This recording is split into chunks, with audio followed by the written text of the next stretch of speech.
நீதிமன்றம் உத்தரவு பிறப்பித்து 1 வருட காலமாகியும் சென்ற டிசம்பர் வரை நாங்கள் அக்கௌண்ட்டை தேடிக்கிட்டு இருக்கோம்னு சொல்லி சொன்ன அந்த வங்கி மேலாளர் டிசம்பர் 20ஆம் தேதி ஒட்டி என்ன சொன்னார் அப்படின்னா, நாங்கள் அந்த வங்கி கணக்கை கண்டுபிடிச்சிட்டோம், உங்கள் அமௌண்ட் எங்கே போச்சுன்னு தெரியல. இவ்வளவு கம்ப்யூட்டர் மயமான காலத்தில் வங்கி கணக்கை 8 மாதம் 9 மாதம்லாம் தேடிக்கிட்டு இருக்காங்கன்னா அப்போ இது ஜனநாயக படுகொலை இல்லையா? நீதிமன்ற அவமதிப்பு இல்லையா? ஏன்னா வங்கியில் இருந்த லட்சக்கணக்கான பணம் எங்கே சென்றது? அந்த பணத்தை யார் திருடினார்களோ, இப்பொழுது வங்கியை யார் மிரட்டி அந்த பணத்தை கொடுக்கக்கூடாது என்று மிரட்டுகிறார்களோ அந்த கும்பல் தான் இந்த 23 வருடமாக என்னை ஃபாலோ பண்ணி இந்த பணமும் அவர் கிடைச்சிடக்கூடாது, இது என்னுடைய பணம் அல்ல, அதில் என்னுடைய உழைப்பு மட்டும்தான், இந்த கம்பெனி சென்றுவிடக்கூடாது என்பதற்காக அந்த முடக்கப்பட்ட அந்த கம்பெனியை நீதிமன்ற உத்தரவு இருந்தும் செயல்படுத்த முடியவில்லை என்றால் இதை விட ஒரு கேலி கூத்து என்ன இருக்கிறது? பொங்கல் வரை டைம் தரோம், வர்ற வாரத்துக்குள்ள அந்த பேங்க் எங்களுடைய இந்த நீதிமன்ற உத்தரவை செயல்படுத்தவில்லை என்றால் நானும் எங்க அம்மாவும் உயிரை மாய்ப்பை தவிர வேற வழி இல்லை. அப்போ நாங்க எங்கெல்லாம் செல்கிறோம் அந்த பணத்தை நீங்க சாங்ஷன் பண்ற மாதிரி பண்ணுங்க, ஆனா பணத்தை கொடுத்துறாதீங்க.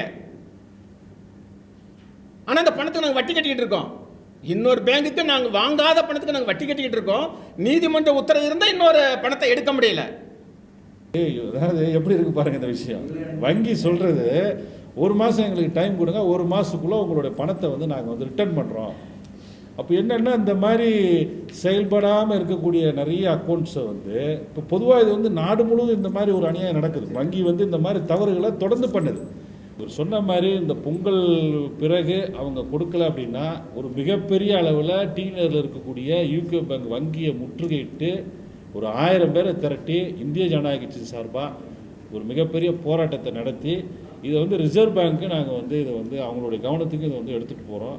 இனிமேல் ராமர் பிள்ளையுடைய பெட்ரோல் வெகு விரைவில் மக்கள், பாமர மக்கள், உழைக்கக்கூடிய ஏழை எளிய பாமர மக்கள் எளிதாக பயன்படுகின்ற வகையில் இந்த பெட்ரோலை கொண்டு வர்றதுக்கு முழு முயற்சி எடுத்து அவருக்கு உறுதுணையாக இருந்து நாங்கள் செயல்படுவோம்.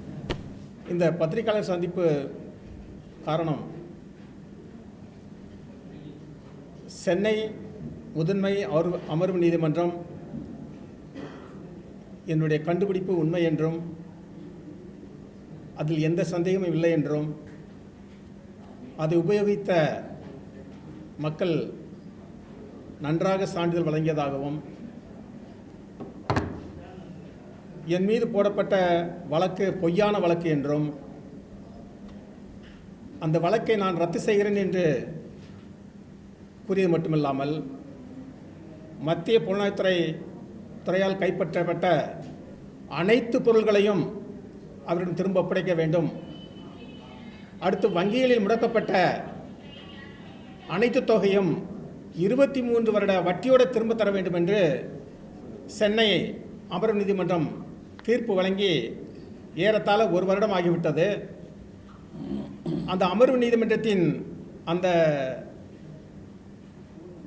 ஜட்ஜ்மெண்ட்டை கொண்டு போயிட்டு சம்மந்தப்பட்ட வங்கியில் நான் சமர்ப்பிக்கிறேன், எனக்கு அந்த அமௌண்ட்டை ரிலீஸ் பண்ணுங்க அப்படின்னு சொல்லி ரெக்வெஸ்ட் பண்ணுறோம். டி நகரை சேர்ந்த பிரான்ச் யூகோ பேங்க், அங்கே தான் எங்களுடைய கம்பெனி ஆரம்பிக்கப்பட்டது. Ramar Biofeel Private Limited. அந்த கம்பெனியில் தான் ஏறக்குறைய ஒரு 18 லட்சத்துலேருந்து ஒரு 25-30 லட்சம் வரைக்கும் அதில் டெபாசிட் இருந்தது. அது நீதிமன்றத்தால் முடக்கப்பட்டிருந்தது, மத்திய புலனாய்வுத்துறை முடக்கப்பட்டிருந்தது. இப்போ அதை ராமரிடம் திருப்பி கொடுங்கள் என்று நீதிமன்றம் உத்தரவு பிறப்பித்து 1 வருட காலமாகியும் சென்ற டிசம்பர் வரை நாங்கள் அக்கௌண்ட்டை தேடிக்கிட்டு இருக்கோம்னு சொல்லி சொன்ன அந்த வங்கி மேலாளர் டிசம்பர் 20ஆம் தேதி ஒட்டி என்ன சொன்னார் அப்படின்னா, நாங்கள் அந்த வங்கி கணக்கை கண்டுபிடிச்சிட்டோம், உங்கள் அமௌண்ட் எங்கே போச்சுன்னு தெரியல. இது நீதிமன்ற அவமதிப்பு மட்டுமல்ல, வங்கியில் இருந்த பணம் திருடப்பட்டுள்ளது. வங்கியில் பணம் எங்கே போயிருக்குன்னு வங்கி மேலாளர் தான் சொல்லணும். பணம் எங்கே போச்சுன்னு தெரியல, எங்களுக்கு பணம் எங்கே போச்சுன்னு கண்டுபிடிக்கிறதுக்கு எங்களுக்கு 1 மாத காலம் அவகாசம் கொடுங்க. அப்படின்னு சொல்லி அது போன திங்கட்கிழமை அந்த அவகாசம் முடிஞ்சு போச்சு. இந்த குறிப்பிட்ட அந்த காலகட்டத்தில் வேதனை தாங்க மாட்டாமல் என்னுடைய நண்பர் மூலம் ஐயா தொடர்பு கிடைத்தது. என்னுடைய மனக்குமுறலை ஐயாவிடம் கூறினேன். கவலைப்படாதீங்க, உங்களுக்கு பின்பு நாங்கள் இருக்கிறோம், நாங்கள் முழுமையாக சப்போர்ட் பண்ண சொல்லிட்டு ஐயாவே வங்கியின் மேலாளருக்கு ஃபோன் பண்ணுறாரு. டிசம்பர் மாதம் ஃபோன் பண்ணுறாரு. நாங்கள் ஒன்று வங்கி கணக்கை தேடிக்கிட்டு இருக்கோம். எங்கள் இவ்வளவு கம்ப்யூட்டர் மயமான காலத்தில் வங்கி கணக்கை 8 மாதம் 9 மாதம்லாம் தேடிக்கிட்டு இருக்காங்கன்னா அப்போ இது ஜனநாயக படுகொலை இல்லையா? நீதிமன்ற அவமதிப்பு இல்லையா? ஏன்னா வங்கியில் இருந்த லட்சக்கணக்கான பணம் எங்கே சென்றது? அந்த பணத்தை யார் திருடினார்களோ, இப்பொழுது வங்கியை யார் மிரட்டி அந்த பணத்தை கொடுக்கக்கூடாது என்று மிரட்டுகிறார்களோ அந்த கும்பல் தான் இந்த 23 வருடமாக என்னை ஃபாலோ பண்ணி இந்த பணமும் அவர் கிடைச்சிடக்கூடாது. இது என்னுடைய பணம் அல்ல, அதில் என்னுடைய உழைப்பு மட்டும்தான். இது பொதுமக்கள் டெபாசிட்டாக கொடுத்த பணத்தை வந்து வங்கியில் இருக்க பணம் திருடப்பட்டது என்றால் இதை விட ஒரு ஜனநாயக படுகொலை எங்கே இருக்கிறது? அடுத்து நீங்கள் கண்டம்டா போட்டு போங்க, அதுக்கு ஒரு 6 மாத காலம் ஆகும். அப்போ நீதிமன்ற உத்தரவை செயல்படுத்த முடியாத ஒரு வேதனையான ஒரு சம்பவம் இருக்குன்னா அது தமிழ்நாட்டில், அதுவும் எனக்காகத்தான் நடக்கிறது. ஏன் அந்த நீதிமன்ற அந்த அமௌண்ட் ஓப்பன் ஆயிடுச்சுன்னா, அந்த அக்கௌண்ட் ஓப்பன் ஆயிடுச்சுன்னா கம்பெனி ஓப்பன் ஆகிடும். கம்பெனி ஓப்பன் ஆயிடுச்சுன்னா அந்த கம்பெனிக்கு வந்து மத்திய புலத்தில் கைப்பற்ற அனைத்து பொருளும் ஒப்படைக்க நேரிடும். அது சுமார் ஒரு 6 கோடி ரூபா போகும் எல்லாம் கணக்கு பார்த்தா. நம்ம அதை வந்து நிர்பந்தப்படுத்துகிற மாதிரி இல்லை. என்னுடைய பணத்தை மட்டும் நீங்கள் கொடுங்க, நாங்கள் அதை வச்சு நாங்கள் எங்களுடைய தொழிலை டெவலப் பண்ண சொல்லிட்டு கேட்குறோம். இது நாள் வரை வங்கி வந்து செவி சாய்க்கலை. அது எங்கே போச்சுன்னு வங்கிக்கே தெரியல. அதனால்தான் ஐஜேகே நிர்வாகத்திடம் வந்து கண்ணீர் மல்க நான் என்னுடைய கம்ப்ளைண்ட்டை கொடுத்தேன். ஐயாவே ஃபோன் பண்ணாரு. அவங்க சொல்கிறாங்க நான் ஐயாவுக்கு கொடுத்த பலன்னு அக்கௌண்ட்டை தேடிட்டு இருக்கோம். 1. 2, இதை முழுமைப்படுத்துவதற்கு சந்தைப்படுத்துவதற்கு அனைத்து வகையான தயார நிலைமையில் உள்ளது. அதற்கு இந்த கம்பெனி வேண்டும். இந்த கம்பெனி சென்றுவிடக்கூடாது என்பதற்காக அந்த முடக்கப்பட்ட அந்த கம்பெனியை நீதிமன்ற உத்தரவு இருந்தும் செயல்படுத்த முடியவில்லை என்றால் இதை விட ஒரு கேலி கூத்து என்ன இருக்கிறது? அதனால் நாங்கள் உங்களிடம் தான் முறையிட முடியும். நீ தான் ஜனநாயகத்தின் 4வது தூண்கள். இன்னும் 2 நாட்களில் உங்கள் மூலம் மத்திய அரசுக்கும் மாநில அரசுக்கும் உங்களுடைய பாதம் தொட்டு கேட்டுக்கொள்கிறேன். நீங்க கொடுக்கிற உங்களுடைய நிர்பந்தத்தால் தான் அந்த வங்கி செயல் அந்த வங்கி வந்து எங்களுக்கு கொடுக்கணும். 48 மணி நேரம் நாங்கள் அந்த பேங்க் அவகாசம் தர்றோம். 48 மணி நேரத்தில் வந்து அவங்க எனக்கு பணம் வந்து ரிலீஸ் பண்ணலை, இல்லைங்க பேங்க் லீவு, இது பொங்கல் தான், அதுனா பொங்கல் வரைக்கும் டைம் தரோம். வர்ற வாரத்துக்குள்ள அந்த பேங்க் வந்து எங்களுடைய இந்த நீதிமன்ற உத்தரவை செயல்படுத்தவில்லை என்றால் நானும் எங்கள் அம்மாவும் உயிரை மாய்ப்பதை தவிர வேறு வழி இல்லை. நீதியை நிலைநாட்டுவதற்காக, நீதிமன்ற தீர்ப்பை நிலைநாட்டுவதற்காக இதை தவிர வேறு வழி இல்லை. அதனால் நாங்கள் ஐயாவிட வந்து எங்களுடைய உயிரை பணைய வைத்து நீங்கள் இதை பெற்றுத்தாருங்கள். ஐயா வந்ததுக்கப்புறம் ஒரு புது தெம்பு தைரியம் கிடைத்திருக்கு. ஏன்னா மத்திய அரசை தொடர்பு கொள்வதற்கு சில முக்கியமான வேலைகள் நடந்து கொண்டிருக்கிறது. தொழிற்சாலை தயாரிக்க ஐயா சொல்லியிருக்கோம். அதனால் வந்து எப்படியும் நம்ம மக்களுக்கு கிடைத்துவிடும். இவ்வளவு போராட்டங்கள் இருந்தும் இவ்வளவு சதித்திட்டங்கள் இருந்தும் மக்களுக்கு கிடைத்துவிடும். அதாவது நடுக்கடல்ல தத்தளிச்சுக்கிட்டு இருக்கும்போது அங்கே ஒரு சின்ன ஒரு பலகை கிடைச்சா எப்படி ஒரு கொஞ்ச நாள் உயிர் வாழலாமோ அதே மாதிரி தான் ஐயாவோட உதவி எங்களுக்கு கிடைச்சிருக்கு. நாங்கள் ஐயாவோட அலுவலகத்தில் அவர் ஏறக்குறைய ஒரு 20-30 லிட்டர் தண்ணி கொடுத்துருந்தாங்க. நாங்கள் என்னுடைய அந்த மூலிகை சம்மந்தப்பட்டதை வந்து ஒரு 50 கிராம் 100 கிராம் தான் சேர்த்துருந்து அதில் ஓரளவு உற்பத்தி செய்து ஐயாவிற்கு முன்னாடி அந்த அவங்களுடைய வாகனங்களை இயக்கி காமிச்சிருக்கும். நன்றாக ஓடுகிறது என்று ஐயா நிறுவனத்தை சேர்ந்தவர்கள் ஐயாவுக்கு ரிப்போர்ட் கொடுத்துருக்காங்க.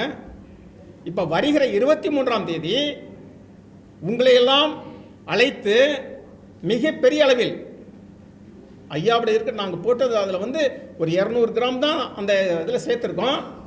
இப்போ அந்த முக்கியமான மூலக்கூறை வந்து ஐயா கையில் ஒப்படைச்சு வர்ற 23ஆம் தேதி உங்களையெல்லாம் கூப்பிட்டு ஒரு மிக பிரமாண்டமான லெவலில் அதை ப்ரொடியூஸ் பண்ணி காமிச்சு இதை பிரதம மந்திரியை கவனத்துக்கு கொண்டு செல்லுங்க, இதை மக்களுக்கு கிடைக்க ஆவணம் செய்யுங்க அப்படின்னு சொல்லி என்னுடைய சார்பிலையும் எங்கள் அம்மா சார்பிலையும் எனக்காக 23 வருடம் குரல் கொடுத்து என்னை தூக்கி தாங்கிய உங்கள் சார்பிலையும் எங்களுடைய அந்த வேண்டுதலை ஐயாவின் பாதங்களில் வைக்கிறோம்.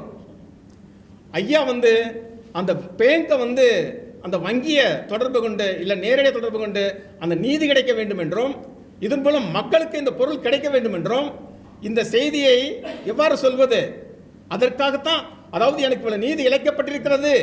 இந்த கணினிமய காலத்தில் இந்த கம்ப்யூட்டர்மய காலத்தில் ஒரு அக்கௌண்ட்டை கண்டுபிடிக்க முடியலன்னா, பணம் எங்க போச்சுன்னு கண்டுபிடிக்க முடியலன்னா அதை யாரு தடுக்கிறார்கள்? அதை நீங்க தான் கண்டுபிடிக்கணும்.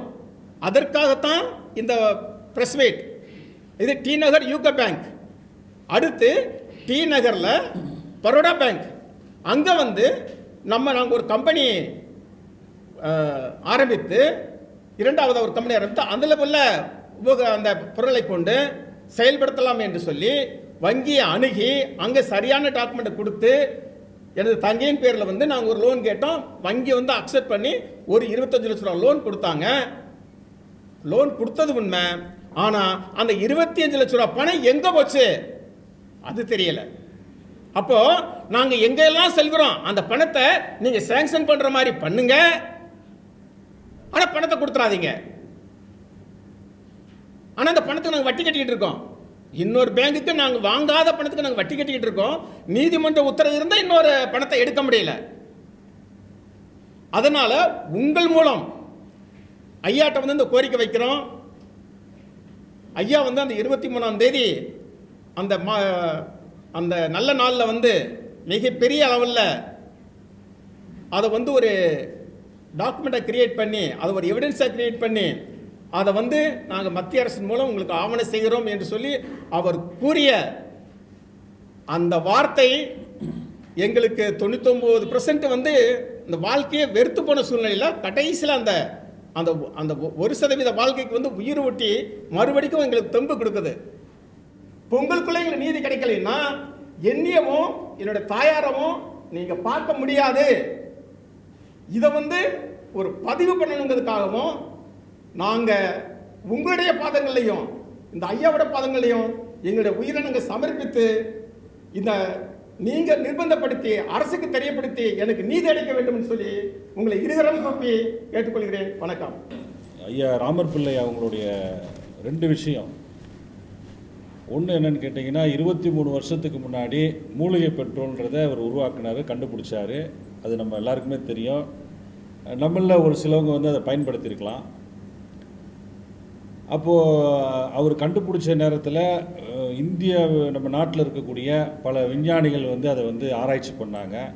இதே சென்னை ஐஐடி மெட்ராஸ் அவங்களும் வந்து அதை வந்து டெஸ்ட் பண்ணாங்க. இராணுவத்திலேருந்து வந்து இராணுவத்தில் இருக்கக்கூடிய விஞ்ஞானிகளும் அதை டெஸ்ட் பண்ணாங்க. இவரை டெல்லிக்கு கூட்டிகிட்டு போய் அங்கேயும் அதை டெஸ்ட் பண்ணாங்க. இந்த பெட்ரோல்னால் எந்த ஒரு வாகனத்துக்கும் எந்த ஒரு இன்ஜினும் பழுதாகாது அப்படின்ற ஒரு ரிப்போர்ட்டு கொடுத்துருக்காங்க. அதுவும் ஐயா அவர் கையில் வச்சுருக்காரு. அப்போது அப்படி கண்டுபிடிச்ச அந்த பெட்ரோலை வந்து ஏன் வந்து மக்கள் பயன்பாட்டிற்கு ஏன்னு வந்து எளிதாக கொண்டு வர முடியல, அது ஒன்று. இன்னொரு விஷயம் என்னென்னு கேட்டிங்கன்னா, இவர் வந்து கடந்த சிறைக்கு போய் எவ்வளோ இருக்காது 20 ஆமாம், அந்த நேரத்தில் இவர் வந்து சிறைக்கு போகக்கூடிய சூழல் ஏற்பட்டுச்சு. அப்போ இவர் சிறையில் இருக்கிறப்போ இவருடைய வங்கி கணக்கை வந்து முடக்கிறாங்க. அப்போ வங்கி கணக்கை முடக்கிற நேரங்களில் இப்போ ஒரு ஓராண்டுக்கு முன்னாடி அந்த ஃப்ரீஸ் பண்ண அக்கௌண்ட்டை வந்து ரிலீஸ் பண்ணிடுது. நீதிமன்றம் வந்து அந்த வங்கிக்கு வந்து ஒரு ஆர்டர் கொடுக்குது, அவருடைய அக்கௌண்ட்டில் இருக்க பணத்தை வந்து ரிட்டர்ன் பண்ணுங்கள், அந்த அக்கௌண்ட்டை வந்து நாங்கள் வந்து ரிலீஸ் பண்ணுறோன்னு சொல்லி நீதிமன்றம் ஒரு ஆர்டர் வந்து கொடுத்துருக்குது. ஒரு வருஷம் முன்னாடியே கொடுத்துருச்சு. எந்த பேங்க்குன்னு கேட்டிங்கன்னா, டி நகரில் இருக்கக்கூடிய யூகோ பேங்க் இல்லையா, யூகோ பேங்க், அந்த பேங்க்கில். அப்போ இவர் அந்த ஆர்டர் எடுத்துக்கிட்டு ஒரு வருஷத்துக்கு முன்னாடி அந்த பேங்க்குக்கு போகிறாரு. போயிட்டு என்னுடைய அக்கௌண்ட் வந்து ஃப்ரீஸ் ஆயிருந்தது, இப்போ வந்து என்னுடைய அக்கௌண்ட் வந்து நீதிமன்றமே ரிலீஸ் பண்ண சொல்லிருச்சு. என்னுடைய அக்கௌண்ட்டில் இருக்க பணத்தை நான் எடுக்கணும்னு சொல்லி ஒரு அந்த ஆர்டரோட போய் பேங்க்கில் போய் நிற்கிறப்போ பேங்க் என்ன பதில் சொல்லியிருக்காங்கன்னா, உங்கள் அக்கௌண்ட் நம்பரே எங்களுக்கு எதுவும் தெரியல அப்படின்னு இருக்காங்க. உங்கள் அக்கௌண்ட் நம்பரே நாங்கள் மிஸ் பண்ணிட்டோம், உங்கள் அக்கௌண்ட் நம்பரை நாங்கள் தேடிக்கிட்டு இருக்கோன்னு சொல்லி கிட்டத்தட்ட 1 வருஷமாக இவர் வந்து தொடர்ந்து அலைய விட்டுருக்காங்க.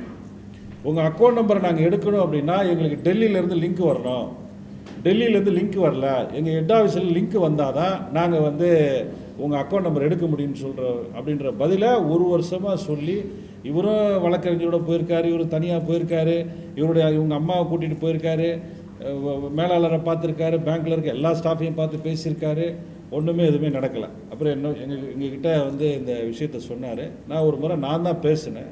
அந்த வங்கி மேலாளருக்கு ஃபோன் பண்ணி, நீங்கள் வந்து இவருடைய அக்கௌண்ட் நம்பரை அக்கௌண்ட்டில் இருக்க பணத்தை கொடுக்கல அப்படின்னா உங்கள் வங்கியை முற்றுகையிட்டு நாங்கள் வந்து நீங்கள் பண்ண இந்த செயலை வந்து கண்டித்து மக்களுக்கு தெரியப்படுத்துகிற மாதிரி நாங்கள் வந்து ஒரு முற்றுகை போராட்டம் நடத்துவோம் அப்படின்னு சொல்லி நான் ஃபோனில் கூப்பிட்டு நான் சொல்கிறேன். சொன்ன உடனே என்ன செய்கிறாங்க அப்படின்னா, மறுநாளே இவரை கூப்பிட்டுட்டு நீங்கள் வந்து ராமர் பிள்ளை நீங்கள் வாங்க பேங்க்குக்கு வாங்க அப்படின்னு சொல்லி இவரை கூப்பிட்டு, டெல்லியிலேருந்து லிங்க் வந்துருச்சு, உங்கள் அக்கௌண்ட் நம்பரை நாங்கள் கண்டுபிடிச்சிட்டோம், ஆனால் உங்கள் அக்கௌண்ட்டில் வந்து பணமே இல்லை அப்படின்னு இருக்காங்க. ஆனால் உங்கள் அக்கௌண்ட்டில் இருந்த பணம் வந்து 30 லட்ச ரூபாயா? அந்த நேரத்தில் 30 லட்ச ரூபாய் ஒரு அக்கௌண்ட்டில் பணம் இருந்திருக்குது. அந்த பணம் இல்லை அப்படின்ற ஒரு பதிலை வந்து வங்கி வந்து இவர்கிட்ட சொல்லியிருக்கிறாங்க. அப்போ இவர் என்ன சொல்லியிருக்கிறாரு, என் அக்கௌண்ட்டில் 30 லட்ச ரூபா பணம் இருந்தது, நீங்கள் இல்லைன்னு சொல்கிறீங்க, சரி இருந்த பணம் வந்து யாருக்கு போச்சு, எங்கே போச்சு, என்னுடைய வங்கியினுடைய ஸ்டேட்மெண்ட்டை கொடுங்க, ஸ்டேட்மெண்ட்டில் தெரிஞ்சிடும்ல அந்த பணம் யாராருக்கு போயிருக்கு. சரி இவரே செக் போட்டு கொடுத்தாரா, இல்லை இவர் செக்கில் வந்து இவருடைய கையெழுத்து மாதிரி போலி யாரும் போட்டு அந்த செக்கை பாஸ் பண்ணாலும் அந்த பாஸ் ஆன செக்கு எந்த அக்கௌண்ட்டுக்கு அந்த பணம் போயிருக்குன்றது தெரியும், அதை வச்சு நம்ம எடுத்துக்கலாம். அப்போ அப்படி கேட்குறப்போ இன்னை வரைக்கும் வந்து சரியான பதில் இல்லை. இப்போ என்ன சொல்கிறாங்கன்னா, எங்களுக்கு 1 மாதம் டைம் கொடுங்க, உங்கள் பணத்தை திரும்ப கொடுத்துட்றோம். அதாவது எப்படி இருக்குது பாருங்கள் இந்த விஷயம். வங்கி சொல்கிறது 1 மாதம் எங்களுக்கு டைம் கொடுங்க, 1 மாதத்துக்குள்ளே உங்களுடைய பணத்தை வந்து நாங்கள் வந்து ரிட்டர்ன் பண்ணுறோம். அப்போ என்னென்னா, இந்த மாதிரி செயல்படாமல் இருக்கக்கூடிய நிறைய அக்கௌண்ட்ஸை வந்து இப்போ பொதுவாக இது வந்து நாடு முழுவதும் இந்த மாதிரி ஒரு அநியாயம் நடக்குது. வங்கி வந்து இந்த மாதிரி தவறுகளை தொடர்ந்து பண்ணுது. ஒரு வங்கி வந்து ஒரு 10 வருஷம் 15 வருஷம் 20 வருஷம் செயல்படலை, அதில் ஒரு பெரிய தொகை இருக்குது அப்படின்னா அதை வந்து அந்த வங்கியில் இருக்கக்கூடியவங்க என்ன செய்கிறாங்கன்னா, அந்த பணத்தை வந்து திருடுறாங்க. சரி இந்த அக்கௌண்ட் ஹோல்டர் ஆளே வரல, வெளிநாடு போயிருக்கலாம், இல்லை ஆள் செத்து போயிருக்கலாம், இல்லை இவர் மறந்துருக்கலாம், அந்த பணத்தை நம்ம எடுத்தாங்கன்னு சொல்லி அந்த மாதிரி இவருடைய பணத்தை, என்னுடைய கணிப்பு என்னென்னா அந்த மாதிரி இவங்க வந்து கையாடல் பண்ணியிருக்குது டீனரில் இருக்கக்கூடிய யூகோ பேங்க்கு. இவர் சொன்ன மாதிரி இந்த பொங்கல் பிறகு அவங்க கொடுக்கல அப்படின்னா ஒரு மிகப்பெரிய அளவில் டீனரில் இருக்கக்கூடிய யூகோ பேங்க் வங்கியை முற்றுகையிட்டு ஒரு 1000 பேரை திரட்டி இந்திய ஜனநாயக கட்சி சார்பாக ஒரு மிகப்பெரிய போராட்டத்தை நடத்தி இதை வந்து ரிசர்வ் பேங்க்கு நாங்கள் வந்து இதை வந்து அவங்களுடைய கவனத்துக்கு இதை வந்து எடுத்துகிட்டு போகிறோம்.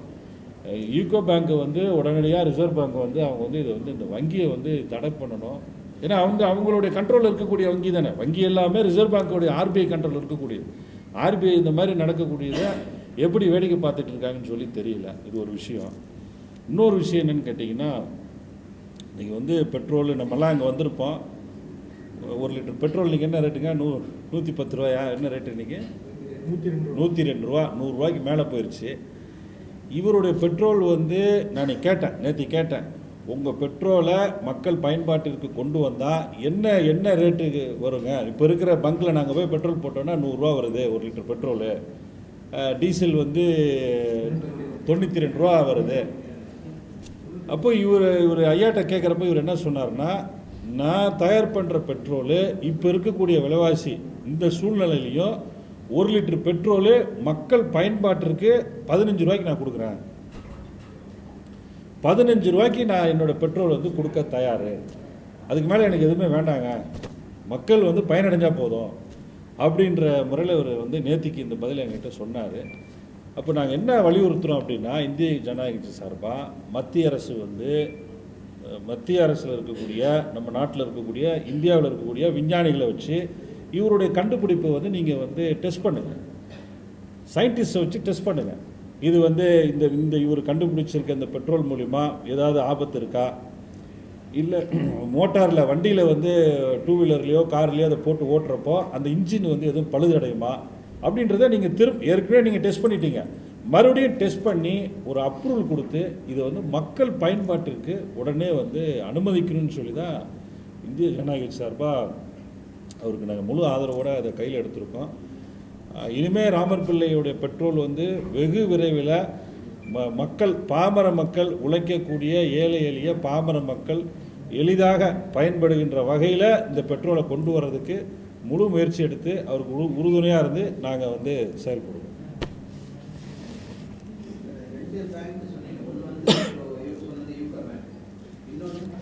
பேங்க் ஆஃப் பரோடா ஆனால் சேங்ஷன் ஆச்சு, சேங்ஷன் ஆன பணம் என் கைக்கு வரல, அதுக்குள்ளே அது வந்து யார் கைக்கு போச்சுன்னே தெரியல.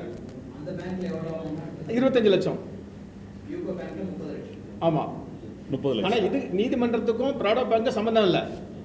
நான் அதை வந்து உங்கள் கவனத்துக்கு நான் கொண்டு வர்றேன். அதுக்கு நான் தனியாக வந்து கம்ப்ளைண்ட் கொடுக்க போகிறோம்.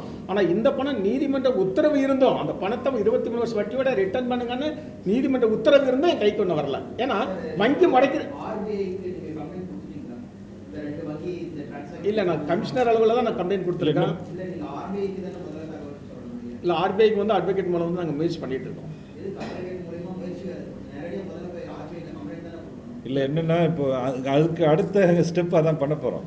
இப்போ வங்கியில் வந்து கேட்குறோம், இந்த மாதிரி பதில் இப்போ சொல்லியிருக்காங்க, அதுக்கு அடுத்த கட்டமாக நாங்கள் அப்படி தான் செய்ய போகிறோம். ஏன்னா ஆர்பிஐயில் நாங்கள் வந்து ஒரு கடிதம் மூலியமாகவோ இல்லை ஒரு வழக்கறிஞர் வச்சு கொடுத்தாலுமே வந்து சரியான பதில் அங்கேயும் இருக்காது. மக்களை திரட்டி வங்கியை முற்றுகையிடுறப்போ அது எல்லாருமே கூர்ந்து கவனிப்பாங்க, அது உடனடியாக அதுக்கு உண்டான தீர்வு கிடைக்கும். இந்த பொங்கல் வரைக்கும் வெயிட் பண்ணுறோம். பொங்கல் வரைக்கும் பேங்க்குக்கு டைம் கொடுத்துருக்கோம். அதுக்குள்ளே அவங்க பணம் ரிலீஸ் பண்ணல அப்படின்னா பொங்கலுக்கு பிறகு டி நகரில் இருக்கக்கூடிய யூகோ பேங்கை முற்றுகையிட்டு ஒரு பெரிய லெவலில் போராட்டம் பண்ணுற மாதிரி இருக்கும். இந்திய ஜனநாயக சார்பாக பண்ணுற மாதிரி இருக்கும். நிச்சயமாக போகலாம், இது வெளியில் தெரியணும்ல. அது ஒரு 6 மாச காலம் வந்து இந்த 6 மாச காலம் நாங்கள் இது எப்படி பிழைக்கிறதுன்னு தெரியல. முற்றுகை போராட்டமே பல வழக்குகள் வந்து உயர்நீதிமன்றம் தானாக எடுக்குது. உயர்நீதிமன்ற நீதிபதிக்கு ஐயா அவர்களுக்கு கவனத்துக்கும் ஒரு கோரிக்கை வைக்கிறோம். நீதிமன்றம் தானாக இந்த வழக்கை எடுத்து உன்னையே அவருக்கு அந்த ரெமெடி கிடைக்கல, செஷன்ஸ் கோர்ட் உத்தரவு ஏன் செயல்படுத்தலை அப்படிங்கிறது உயர் நீதிபதிகள் வந்து எங்கள் மீது கருணை கொண்டு இந்த நீதி கிடைக்கிறதுக்கும் இந்த பொருள் மக்களுக்கு கிடைக்கிறதுக்கும் உயர்நீதிமன்ற நீதிபதிகள் வந்து தயவு கூர்ந்து என்னுடைய இந்த கருணையான இந்த வேண்டுதலை நிறைவேற்றும்படி இருவரும் கூப்பிட்டு கேட்குறோம். ஐயா சொன்னாங்க, மறுபடிக்கும் அந்த விஞ்ஞானிகளை கூப்பிட்டு இது பண்ணுங்கன்னு சொல்லி எங்களுக்கு எந்த அப்ஜெக்ஷன் கிடையாது. கோர்ட்டில் வந்து ஏறக்குறைய 13 சயின்டிஸ்டில் வந்து சும்மா என்னென்னமோ கம்ப்ளைண்ட் பண்ணி பார்த்தாங்க, அவங்க தரப்பு வாதங்களெல்லாம் வச்சாங்க. நான் அதை படிக்காத பாமரன்னு பார்த்து நான் வச்சேன். நீதிமன்றம் என்ன சொல்லியிருக்குன்னா, இந்திய விஞ்ஞானிகள் ராமர் பிள்ளை மீது தந்த குற்றச்சாட்டை இந்த நீதிமன்றம் மறுக்கிறது. ராமருடைய கண்டுபிடிப்பு உண்மை, அவர் ரகசியத்தை சொல்லாத ஒரே காரணத்தினால ராமர் பிள்ளை பழிவாங்கப்பட்டு விட்டார்னு சொல்லி நீதிமன்றத்தோட தீர்ப்பு. நான் விஞ்ஞானிகளை குறை சொல்லலை, ஏன்னா அவங்களும் ஒரு மேலதிகாரி கட்டுப்பட்டவங்க தான். அந்த ஆய்வுக்கு நாங்கள் தயாராக இருக்கோம். இது வந்து உயர்நீதிமன்ற நீதிபதிகள் நீங்களும் சேர்ந்து குரல் கொடுத்து இந்த நீதி எனக்கு கிடைக்கணும், இந்த பொருள் மக்களுக்கு கிடைக்க ஆவணம் செய்யுமாறு இருவரும் குறிப்பி மீண்டும் உங்களை தாழ்மையோடு கேட்டுக்கொள்கிறேன்.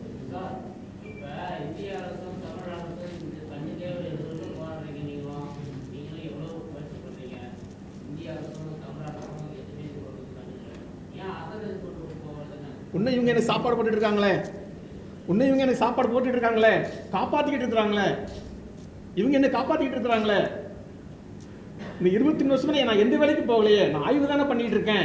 பேட்டன்ட் ஆஃபீஸ்க்கு நான் 1 கோடி ரூபா செலவு பண்ணியிருக்கேன். அந்த 1 கோடி ரூபா கொடுத்து வந்து மக்கள் தானே, இந்த மக்களுக்கு சார் இப்போ வந்து என்னன்னா, வர்ற வாரத்தில் எங்களுக்கு இந்த ரெமெடி கிடைச்சா நான் என் உயிரை பணி வச்சுனாலும் கொண்டு வந்துடும். ஏன்னா எல்லாம் தயாராக இருக்கிறது, ஐயாவுக்கு தெரியும், எல்லாம் தயாராக இருக்கு. ஆனால் இந்த கம்பெனி ஓப்பன் ஆகிடக்கூடாது, இந்த பணம் கிடைச்சிடக்கூடாதுன்னா அப்போ இதை விட என்ன வேணும்? அப்போ அந்த தண்டனையை விட இது மேலான தண்டனையெல்லாம் இருக்குது. இந்த பணம் ரிலீஸ் ஆயிடுச்சுன்னா, இந்த ராமர் பயோஃபில் கம்பெனி அக்கௌண்ட் ஓப்பன் ஆயிடுச்சுன்னா இந்தியாவிற்கே ஒரு விடிவு காலம் வந்த மாதிரி தான். ஏன்னா அந்த கம்பெனி வந்து செயல்பட ஆரம்பிச்சிடும், அந்த முடக்கப்பட்ட கம்பெனி செயல்பட ஆரம்பிச்சிடும். நீதிமன்ற உத்தரவை செயல்படுத்த முடியலன்னா அந்த வேதனையில் வந்து இந்த பிரஸ் மீட்